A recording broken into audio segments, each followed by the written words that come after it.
Hello everyone, welcome back. Hope you all are fine. So we were discussing about your lesson 1 attitude is altitude, right? So we have completed the vocabulary part of that one. So today we will discuss the grammar of the lesson. Okay? So before moving to the questions of the textbook, I want to tell you something that is related to the grammar. Okay? So let's discuss that one. So here you can see here. So reading a grammar we are discussing. So before that I want to discuss with you what is a clause. Okay, have you heard the word clause? Yes, you have heard this many times, right? So let me tell you that. Do you know a sentence? Yes, what is a sentence? Sentence is a group of words which have some meaning when that is spoken or written. That you already know. And what is the form of a sentence? That is the subject plus verb and one object will be there in the sentence. Yes or no? That is the subject plus verb plus object. That means subject is the noun part, verb is the action part and object is the again one type of noun only. Okay? Which gives extra information about the action. Okay? So that is the normal form of the sentence. That is the subject plus verb plus object. That you already know. Now moving to your clause. What do you mean by clause? What is the difference between a sentence and a clause? So clause is also a group of words, but it may have meaning, it may not have meaning. Okay? So a clause is what? It is also a group of words, and what is the form of that one? The clause also have one subject and one verb. Okay? But the main sentence is what? Subject plus verb plus object. So clause is what? So subject plus verb. So means what? The combination of the subject and verb can have a meaning or may not have a meaning.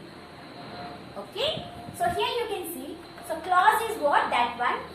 So again your clause is of two types. So what are that? The first one is your dependent clause.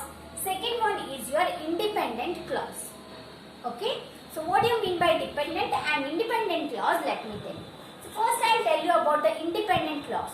So as the name says, independent means what? It doesn't depend on some word or some another clause. Okay, that means what? It have a set of meaning. That means as I said you, if the clause have a meaning and it don't need to depend on any of the other word or clause to make it complete or it make it meaningful, then that type of clauses are called as independent clause. That means what? It can be a sentence. Okay, a group of words. Okay, group of words which have subject plus verb. Okay, so if that have a complete meaning, then that is called as your what? Independent clause, which can also be used as a sentence. Okay, now what do you mean by dependent clause? Dependent clause means what? It is a group of words or the subject plus verb form which need an extra word or an extra clause to complete or to make it meaningful.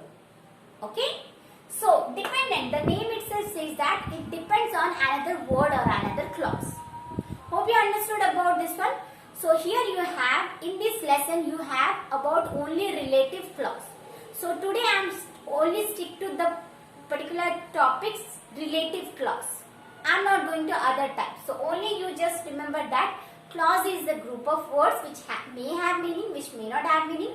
This is again of two types, dependent and independent. Independent means it doesn't depend on any of the other, it doesn't depend on any other word or any other clause.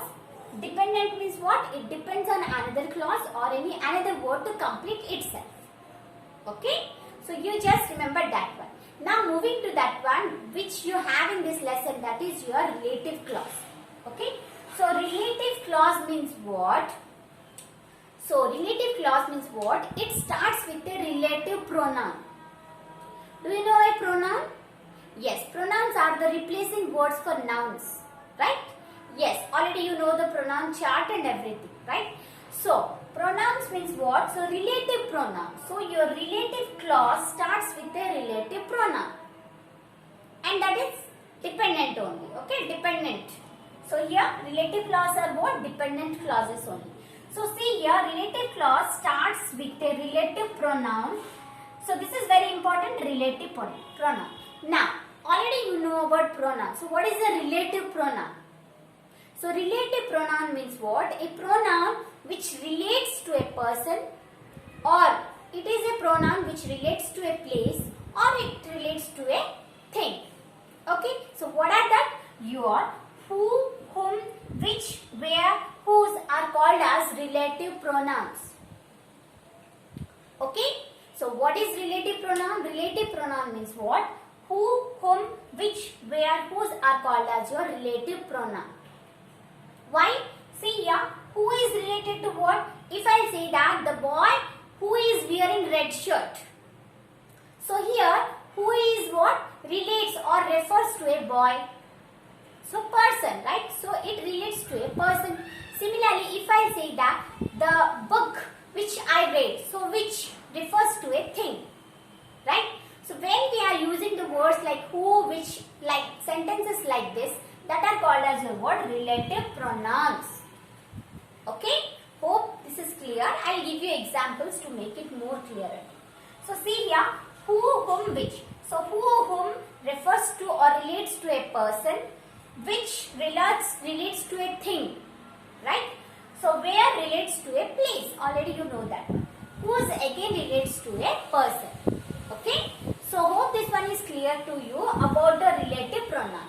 So here you can see that the boy who has bike helped me. The boy who has bike helped me.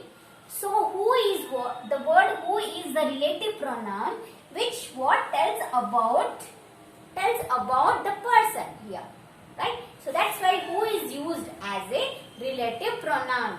Hope this one is clear to you, right?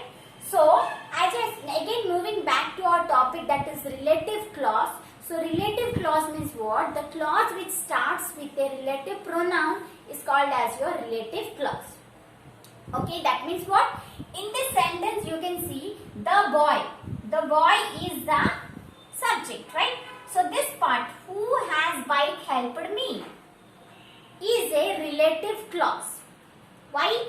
Because this is a clause, first of all, because this is a group of words which don't have any meaning, right? So, who has bike helped me? Who has bike helped me? Does it have any meaning? No, right? It don't have any of the meaning. So, this is what? Dependent clause. It is a group of words, but it don't have any of the meaning, right? Now, and it starts with a relative pronoun who, right? It starts with a relative pronoun who. So that's why this type of clauses which are dependent and starts with a relative pronoun are called as your relative clause. Hope you understood this one, right? Moving to some of the examples of relative clause and the different types of relative clause, okay?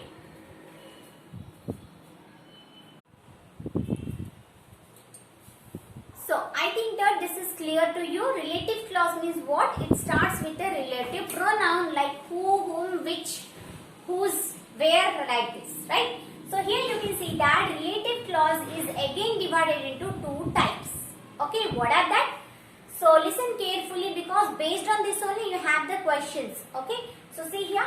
So, the first one is the defining relative clause. So, R means relative, C means clause. I have written RC here, okay? So, RC means relative clause. Okay. So, one is DRC, that is the defining relative clause, and the second one is non-defining relative clause. Okay. So, relative clause is again divided into two types, that is the defining relative clause and the second one is non-defining relative clause. Okay. Now, what do you mean by defining relative clause is what? The first point, I have written two things, just you have to remember that, okay? The first thing is that defining relative clause means what? The name says that it defines something, right? That means what? It defines the noun in the sentence. That means it gives information about the noun. Without that information, you can't know about the noun. Okay, which is very important. Okay. So, DRC, that is the defining relative clause means what? It defines the noun. Okay. Now, next difference is what?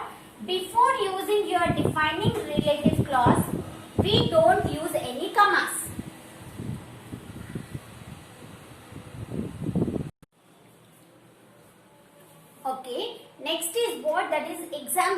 of your defining relative clause. What is that?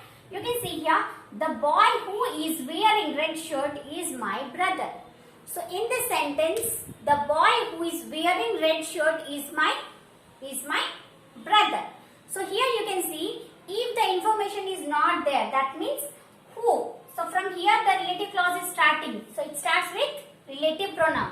So from who is wearing red shirt is my brother. So this part is your defining relative clause. Yes or no? Yes. And it defines about the boy. Without this information, who is wearing red shirt? Without that information, can you know which boy is his brother? No, right? So that's why this type of relative clause are called as your defining relative clause. That means who is wearing red shirt defines the boy. Boy may be any boy, we don't know. But the boy wearing red shirt is his brother. It defines the noun. Okay. Now, second point is what? No commas are used before your defining relative clause. That means here you can see after the noun or before the DRC. Here the relative clause is starting. Here commas are not used. Right? Any commas are not used here. But for your other type, that is a non-defining relative clause, we use comma before the relative clause start. Okay? So let's move to that one. Hope this one is clear to you. Now moving to that one, you can see non-defining relative clause means what? So I have written NRC for that, non-defining relative clause. Okay? So it don't defines, but it just gives extra information about the noun. That means what? So because this is the extra information, that is not that much necessary. Okay? So it just gives extra information, not the exact information. Okay? Now, and what the next difference is what? It, before this particular non-defining relative clause, commas are used. So, it defines and commas are not used. Here, gives extra information, that is only additional information is given by this type of, that is the non-defining relative clauses, and commas are used here. Okay. Now see one example of your non-defining relative clause also. So you can see here example is I went to Bombay. Okay. I went to Bombay. Here comma is used. Hope this is visible to you. After this comma is used and where my friend lives. So here in this sentence, what? I went to Bombay, comma is there, where my friend lives.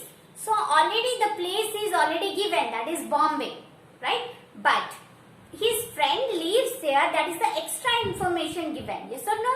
And comma is also used. Okay, so here you can see I went to Bombay and comma is there, where my friend lives. Okay, so here this is what? Extra information. So this type of clauses are called as your what? Non-defining relative clause. Hope you understood this one. Next I will move to the grammar. Now you can do the grammar part. Okay. So you can see here this is the grammar from your textbook. Defining and non-defining relative clauses. Let us read the following sentences. So here some sentences are given and that are from your lesson only. Okay. So see what are that. The first one is the woman who taught him surfing had been bitten by a shark. So here some words are underlined. What are that? Who taught him surfing. Okay. Now moving to the next one. Nick, who was teased and bullied, had an electric wheelchair for mobility. So now what difference do you notice between sentence 1 and 2? Do you notice any difference? Yes. What are that? In sentence 1, the relative clause defines the woman. That means what? It is a defining relative clause. As we know, there will be no comma and it defines about the noun, right? In sentence 2, the relative clause adds extra information about Nick. Yes or no? Because already the name is given. We know about the person, Nick, right? So, who was teased and bullied gives extra information about the word Nick, right? So, and you can see here one comma is there after Nick. So this is a non-defining relative clause. Okay, a non-defining relative clause is preceded by and followed by a comma or a hyphen. Okay, we have discussed that one earlier. Okay, now moving to the next one. The brave 26-year-old hyphen is there after 26 and after year, right? Old, who is mainly a torso hyphen plays football and golf, swims and surfs. So here the example is given for hyphen. Okay, that means for a non-defining relative clause, before that we can use a comma or a hyphen. Okay, now moving to the questions. First bit. The first bit is read the text again and identify some more defining and non-defining relative clauses. So here some examples were given, right? So you have to find some more defining and non-defining relative clauses from the text. So read the lesson once again and try to find out. It may be defining, it may be non-defining. Okay? So if you understood about these two clauses, that's easy for you to find out. So do that one. This one you have to do yourself. Okay? Now moving to the second bit. Coming to the second bit, complete the sentences with defining or non-defining relative clauses. Okay? If you understood about these two types, it will be easier for you to complete this, right? So see here, the first one is, this is the place, peaceful place. So you know that the relative pronoun for place is what? Where, right? So I have used here where. This is the peaceful place where I spend my weekends. Okay, so here I have used defining, so that's why I have not used comma. Moving to the second one, the Mahaprasthanam is a popular book. Already the name is given, just I have to add extra information, which I have already read. So this is a thing, book is a thing, right? So here I have used which relative pronoun. Moving to the third one, Suresh, who is my best friend, has left the school just now. So here Suresh name is given. So I have used what? Comma here. That means this is a non-defining relative clause. Okay. And I have used who relative pronoun. Why? Because this is a person. Right. Here I am relating with a person. Now moving to the fourth bit. Is this the street where we use it to play cricket? This is a question. Okay. Accordingly you have to change the order.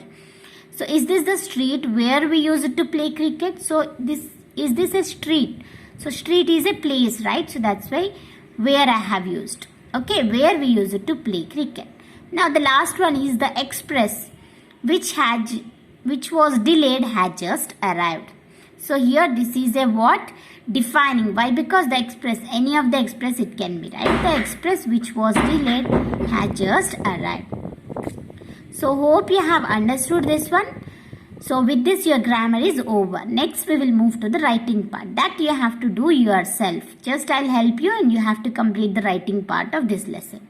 Okay.